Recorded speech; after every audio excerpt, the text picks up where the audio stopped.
Thank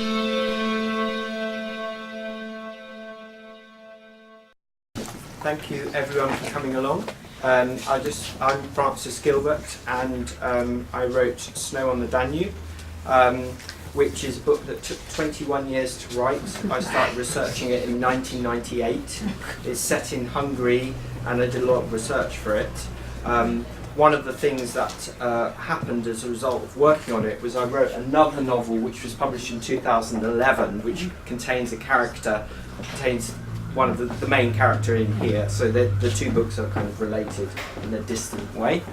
I'll just read what I'll do is I'll read the introduction, the very beginning of the book, and then explain a bit about it, read a little bit more, and then Amanda, who's our wonderful drama teacher educator, is going to read an extract which is suitably dramatic. So 23rd of January, 6:30 a.m, phone message.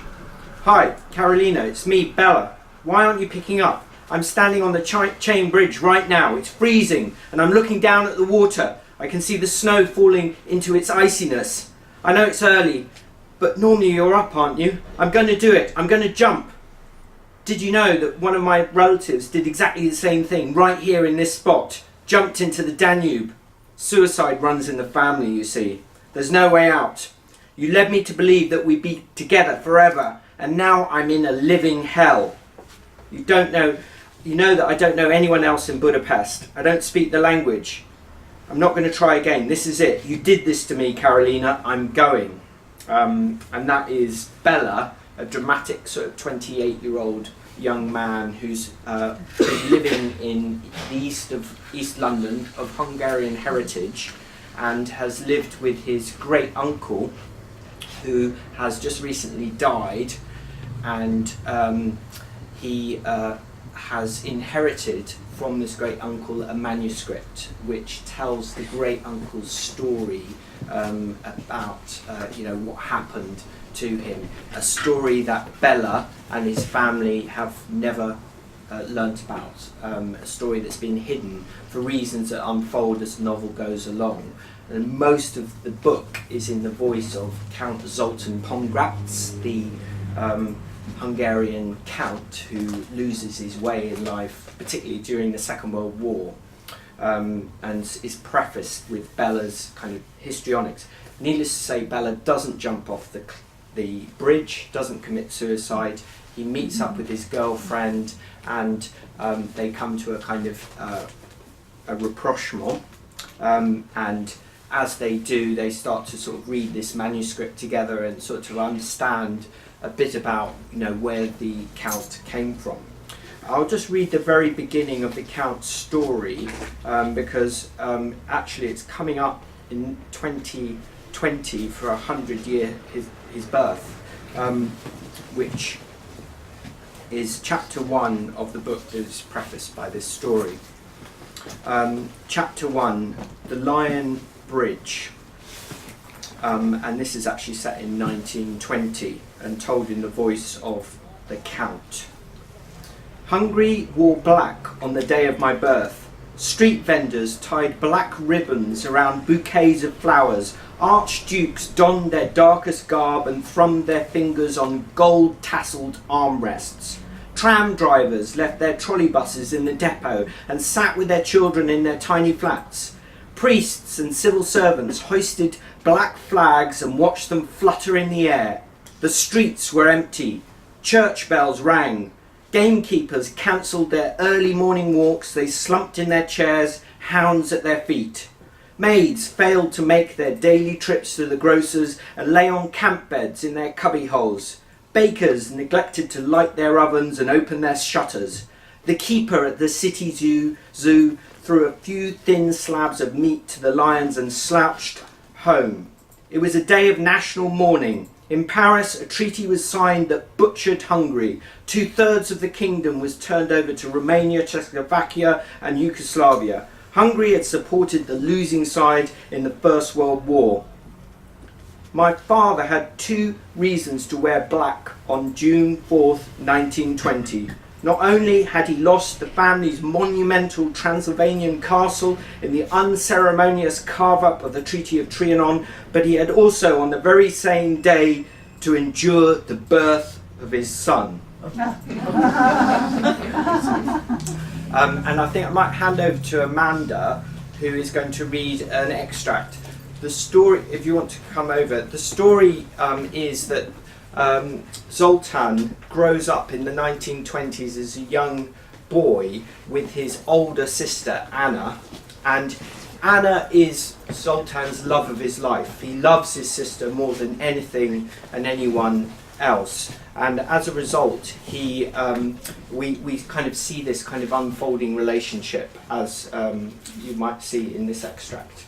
Okay. About how old is he? So he's about 5 years old. Yeah. So he's 5 years old, and importantly, in this extract, there's a they have a butler who's a very important figure in the book called János, who looks after them in many, many ways through all the kind of problems that happen, particularly during the Second World War. But we are introduced to János here, and we learn a little bit about Anna, the older sister, and the sorts of things that happened in 1920s Budapest, which was a kind of a swing town, a kind of it had a sort of feel like it was a jazz age in a sort of way for very wealthy Hungarians, and quite an interesting kind of period, that interwar period.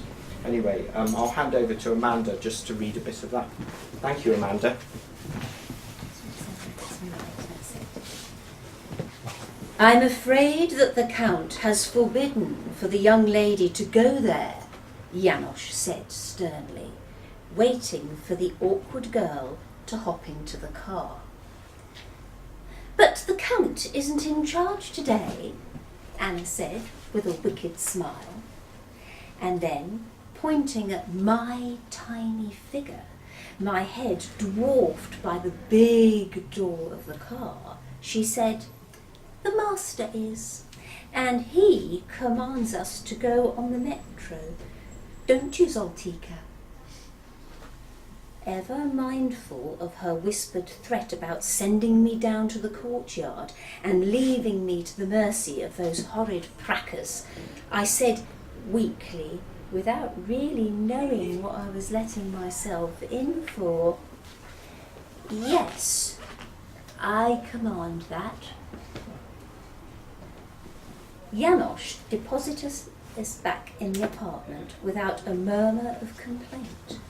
He stowed the automobile back in the garage where it had mouldered unused for over a year, and then took us both by the hand and led us down to the metro. What a miserable place that metro was.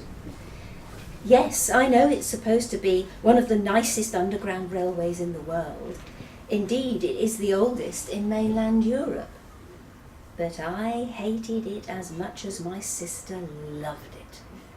Before we boarded, she sniffed the singed air caused by the ozone of the direct current electricity and ran up and down the empty platform.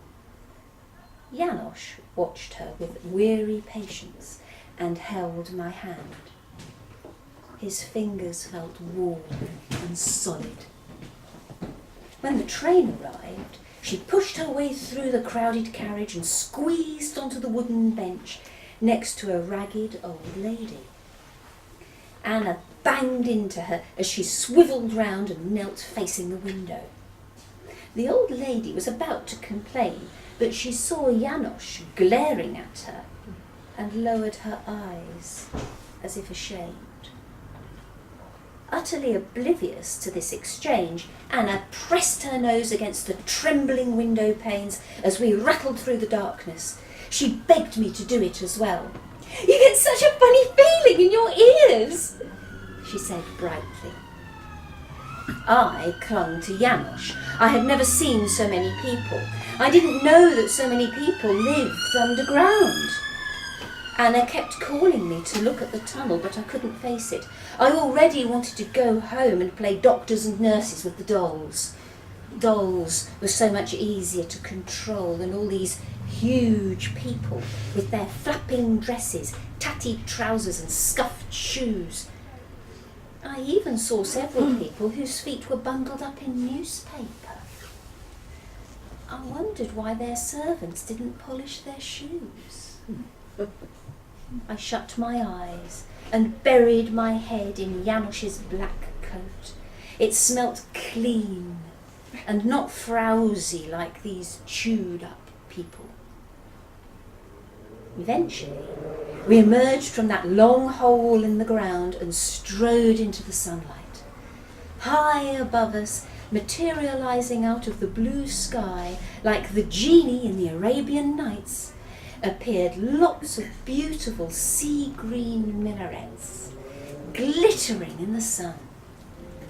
I was so engrossed in watching the interplay of the clouds on their effervescent surface that I didn't notice that a ring of frozen polar bears were peering at me from the top of a large archway.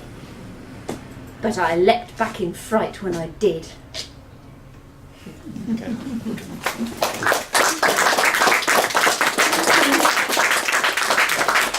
Thank you very much. That's the end of the readings now, but if anyone has any sort of questions for Jane or myself, now's a chance to ask anything. If not, we can buy the books, get them signed, Have a glass of wine. Have a glass of wine. Talk to us. Can I ask why it took so long from 1998 to get to this point? Actually, the voice of the Count, the story of the Count, the war story that unfolds, took me quite a short amount of time because I felt I was feeling him and doing this research. But it was the kind of modern day story that frames it, and it quite sort of lightly frames it. I mean, I read the bit about Bella trying to commit suicide, but it was quite a light frame to it. But I really struggled with trying to get that right, and actually it was only until Pam read and Jane read the manuscript, and other publishers had been really interested in this book, that they really cracked it for me. And this idea of the found manuscript, we believe, I think collectively as publishers, sort of that it does work, and but it was a real struggle to get there, and I kept rewriting it, and just didn't happen. So do you have any connections to Hungary in any way in your heritage? Actually, I personally don't. At the time, I was very interested in it, and my wife Erica, who's here somewhere, disappeared.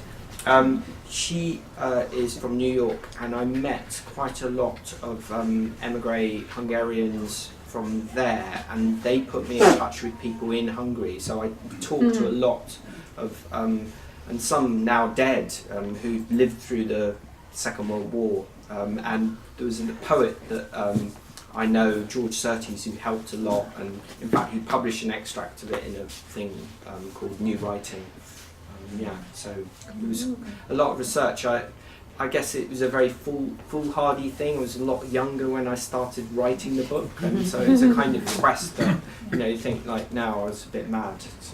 But I was pleased with the result, obviously. So. Okay, thank you. But it's a timely book now, given what's happening in Yeah, Hungary. I know. Relook at that history. Yeah, because when I went to Hungary initially in the 90s, it was still recovering from Soviet times, and it was a very different place from what it is now, and there was less sort of worries about anti-Semitism, which is essentially what a lot of this book's about. I mean, it's about kind of, because Anna lands up marrying a Jewish communist that causes all sorts of fractures within the family, and so and that was just something that came from listening and reading about Hungary and thinking about that issue myself. So yeah.